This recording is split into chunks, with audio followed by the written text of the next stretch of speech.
നമസ്കാരം. മൂവി ബ്രാൻഡിലേക്ക് സ്വാഗതം. കരൾമാറ്റ ശസ്ത്രക്രിയയ്ക്ക് വിധേയനായ ശേഷം കഴിഞ്ഞ കുറച്ചു മാസങ്ങളായി വിശ്രമത്തിലായിരുന്നു ബാല. ആശുപത്രിയിൽ പ്രവേശിപ്പിച്ച് കരൾ മാറ്റിവെക്കുന്ന ശസ്ത്രക്രിയ നടത്തിയതിനു ശേഷമാണ് നടൻ ജീവിതത്തിലേക്ക് തിരികെ വന്നത്. പലപ്പോഴും തന്റെ കൂടെ നിന്നവർ കാലുവാരാൻ ശ്രമിച്ചിട്ടുണ്ടെന്നും നടൻ പറഞ്ഞിരുന്നു. ഇപ്പോഴിതാ തനിക്ക് വേണ്ടി കരൾ പകുത്തു തന്ന ജേക്കബ് എന്ന വ്യക്തിയുടെ ജന്മദിനം ആഘോഷിക്കുകയാണ് നടൻ. ജേക്കബിനോടുള്ള സ്നേഹവും നന്ദി എത്രത്തോളം ഉണ്ടെന്ന് പറയുന്നതിനൊപ്പമാണ് പലരും ക്രെഡിറ്റ് തട്ടിയെടുക്കാൻ വേണ്ടി ശ്രമിക്കുന്നതിന്റെ അടക്കം കാര്യങ്ങൾ ബാല വെളിപ്പെടുത്തിയത്. മനസ്സിന് സന്തോഷമുള്ള ദിവസമാണ്, കാരണം ജേക്കബാണ് എനിക്ക് ലിവർ തന്നത്.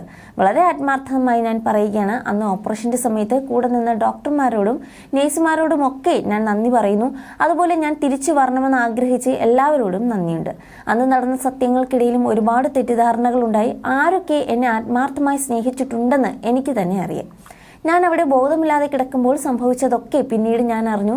അതിലൊരു സത്യം ഞാൻ പറയാം. എനിക്ക് കരൾ പകുത്തു തന്നാൽ ഇവന്റെ ജീവനും പോകുമെന്ന് എല്ലാവരും ഉറപ്പിച്ചു പറഞ്ഞിരുന്നു. അപ്പോഴും അങ്ങനെ പോവുകയാണെങ്കിൽ എന്റെ ചേട്ടന് വേണ്ടി അങ്ങ് പോവട്ടെ, അത്രയേ ഉള്ളൂ എന്നാണ് ഇവൻ പറഞ്ഞത്. അങ്ങനെ അവൻ വരികയും എനിക്ക് കരൾ തരികയും ചെയ്തു. ഇന്ന് ദൈവം സഹായിച്ച് ഞങ്ങൾ രണ്ടുപേരും നന്നായിരിക്കുന്നു. ഇതിനിടയിൽ കുറേ ആളുകൾ ഇതിന്റെ ക്രെഡിറ്റ് ഒക്കെ എടുക്കുന്നുണ്ട്. ചില സത്യങ്ങൾ ഞാൻ ഇന്നും മിണ്ടാതെ ഇരിക്കുന്നത് അവരോടുള്ള സ്നേഹവും ബഹുമാനവും കൊണ്ടാണ്. എന്നെക്കുറിച്ച് എന്ത് വേണമെങ്കിലും പറഞ്ഞോട്ടെ, പക്ഷെ നന്ദി ഞാൻ മറക്കില്ല. മറന്നാൽ ഞാൻ ബാലയല്ല. എൻ്റെ സഹോദരൻ ജേക്കബ് ഇപ്പോൾ പുതിയൊരു ജോലിക്ക് കൂടി പ്രവേശിച്ചിരിക്കുകയാണ്. വലിയ കാര്യങ്ങൾ അന്തസ്സായി നടക്കുന്നുണ്ട്. അടുത്തതായി ഒരു പെൺകുട്ടിയെ വിവാഹം കഴിക്കാനും പോവുകയാണെന്നും പറയുകയാണ് ബാല. അതേസമയം ബാല ആശുപത്രിയിൽ മരണത്തോട് മല്ലിട്ട് കിടക്കുമ്പോൾ താരത്തിന്റെ ആരാധകർക്കായി വിവരങ്ങൾ പങ്കുവച്ചിരുന്നതും എലിസബത്ത് ആയിരുന്നു. കരൾ രോഗം മൂർച്ഛിച്ച് ഇരുണ്ട കാലത്തെക്കുറിച്ച് ബാല പലപ്പോഴും വെളിപ്പെടുത്തിയിട്ടുണ്ടെങ്കിലും എലിസബത്ത് ആ സമയങ്ങളിൽ താൻ എന്താണ് അനുഭവിച്ചിരുന്നതെന്ന് എവിടെയും വെളിപ്പെടുത്തിയിരുന്നില്ല. ഇപ്പോഴത്തെ ആദ്യമായി ബാല വെന്റിലേറ്ററിലായിരുന്നപ്പോൾ താൻ എങ്ങനെയായിരുന്നു ജീവിച്ചിരുന്നതെന്നും എലിസബത്ത് പറഞ്ഞിരിക്കുകയാണ്.